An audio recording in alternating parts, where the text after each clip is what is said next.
What's up, Pitt fans? Noah Hiles, Chris Carter here with the Pittsburgh Post-Gazette. And for the third time this season, Carter, we are recapping a Pitt victory. All three of them taking place on the field behind us at Acrisure Stadium. Yep. Pitt gets the job done. What was the final score, 24-16? Yes. Okay. There's just a lot of numbers bouncing around in my head. It's a Thursday night. Give me a break. But in all seriousness, Pitt gets the job done, takes down a bowl-eligible Boston College team. And as always, Carter, we got the good, the bad, and the ugly. I'll let you start things off like I always do. What was your good? My good was Nate Yarnell. Yeah. Came into this game, looked confident, looked poised.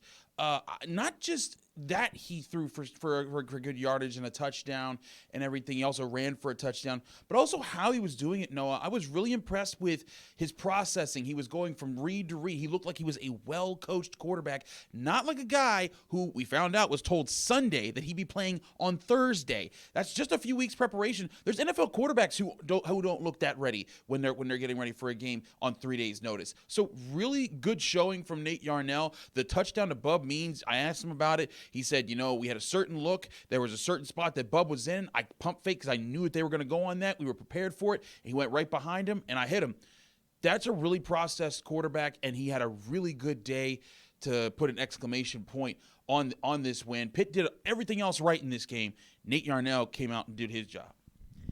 And someone who was equally good, if not better, than Yarnell is my good, which is Rodney Hammond Jr. 145 yards rushing, which is a career high for him. Huge. And 125 of those yards came in the second half, Carter. Running the football has been a struggle all season long for Pitt, especially in situations where the opposition knows it's about to run the football. But in these situations with Pitt, when it was 17-16, late in the fourth quarter, that's when Rodney Hammond Jr.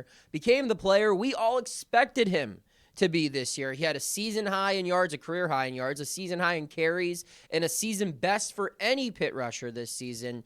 And it's really good to see, because at 3-8, with one game remaining, you're sitting here and you're wondering, which guys are upset enough that they might take their talents elsewhere. Right. And a performance like this, a win like this, might allow Rodney Hammond Jr. to say, you know what, I can succeed here. We don't know. I'm not inside Rodney Hammond Jr.'s head, but he looked pretty satisfied after the win, and that was a big effort on his end. And adding to that good, on your point there, he sounded like he was a guy that wanted to come back. When we were talking to him after the game, he was talking about how we want to finish strong. We want to get this done right. We want to look forward and how we can start next year better.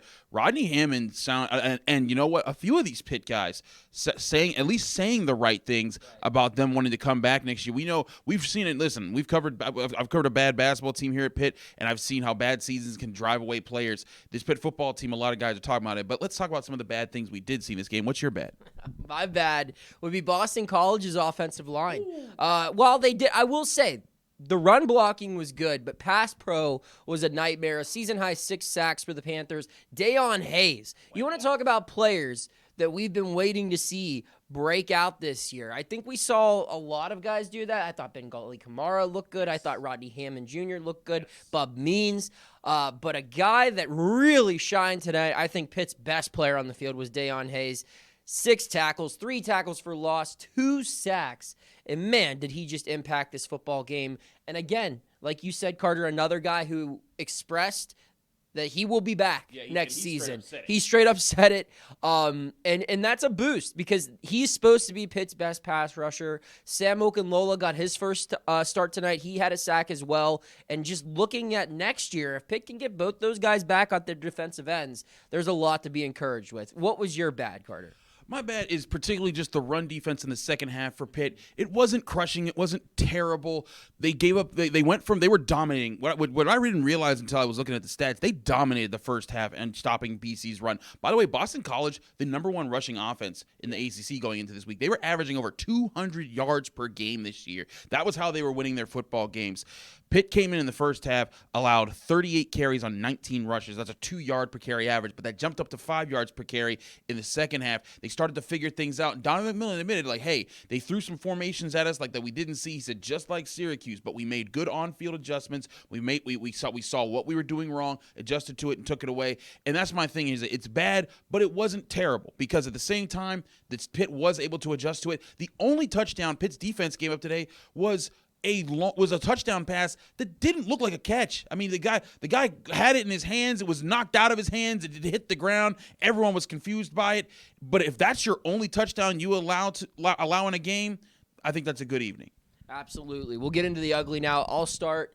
The ugly is, for me, the current reality of this team. Yeah. Now, I'm not going to sit here and act like we haven't criticized this team all season long, and they deserve the criticism that we've handed out. But I also think it's safe to say there's talent on this team that suggests 3-8 is not its ceiling. This team should be in a better spot right now. You look at this Boston College team that Pitt just beat. That team's going to a bowl. Yep. And, you can go down Pitt's schedule and you can pick out the Cincinnati game, the West Virginia game, and the Wake Forest game. You put those three things in, or you make those 3 wins. Yep.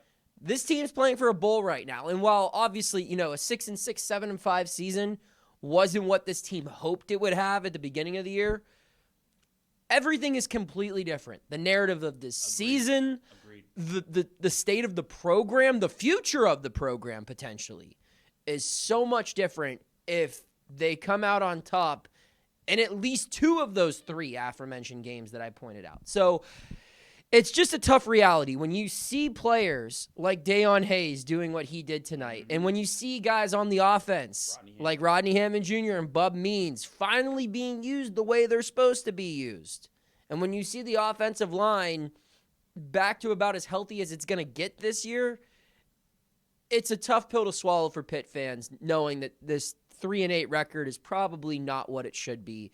And there's also another tough pill to swallow, which I'm sure is Carter's ugly, which is? It's definitely about the quarterback decisions that played into this year. Not tonight. They seem like they got it right with Nate Yarnell, right? But this is now the 2nd straight year that Pitt is starting a quarterback at the end of the season who didn't start all season long, that looks like they're playing well and maybe should have been the guy all along. We talked about Keaton Slovis last year. Even though Pitt had a good season last year, Keaton Slovis did not have a good season by most marks. And Nick Patty comes in, looks much sharper in the Sun Bowl, gets them a huge win, their biggest win of the season. And Pitt fans rejoice, and they're thinking, man, we should have just went with the guy that we recruited in the first place who'd been with the team all these years. And lo and behold, this year, Nate Yarnell comes in at the end of the season, looks as good as any of the other quarterbacks Pitt has played this season, and it was 2 transfer guys who were in before him. And now Pitt fans are looking at the staff, and Pitt fans should celebrate this win. This was a solid win. This is the 4th senior night in a row that Pitt has won here at Acrisure Stadium / Hiles Field. But There's no slash. It's just Acrisure. But it used to be Hiles Field in 2020. Oh, okay. Yeah. Like, that's how far this stretches back. Yeah, let me cook, doggone it. But my point here is that this is a decision that everyone's going to look back and they're going to wonder what's going to happen next year. Does Nate Yarnell stay? Do they get someone else in the transfer portal who challenges Nate Yarnell? And then all year long, there's going to be the question: if they do, say they go out and get a 5-star dude from somewhere else who looks like he could be the truth, the next Caleb Williams. Everyone's going to question every move that happens with that, because they're going to say, man, they've gotten it wrong 2 years in a row in the transfer portal when you had the guy all along in your roster. That, I think, is the ugly here, that it's going to be a lingering question no matter what Pitt does going in the next season.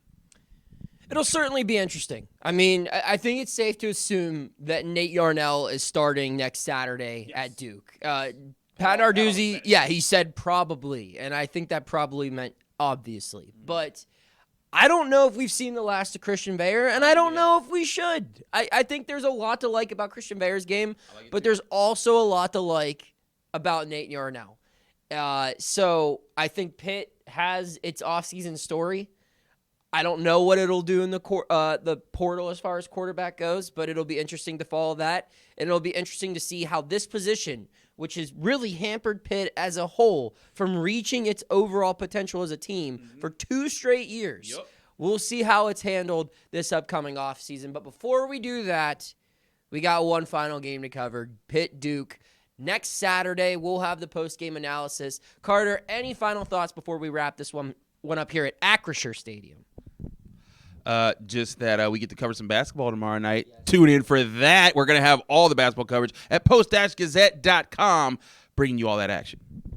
Big shout out to our show sponsor, Mike's Beer Bar, for sponsoring this post-game video. That's all we got for Chris Carter. I'm Noah Hiles. We're signing off saying a Pitt win. Who would have thunk it? 24-16 here at Acrisure Stadium. We'll see you next time.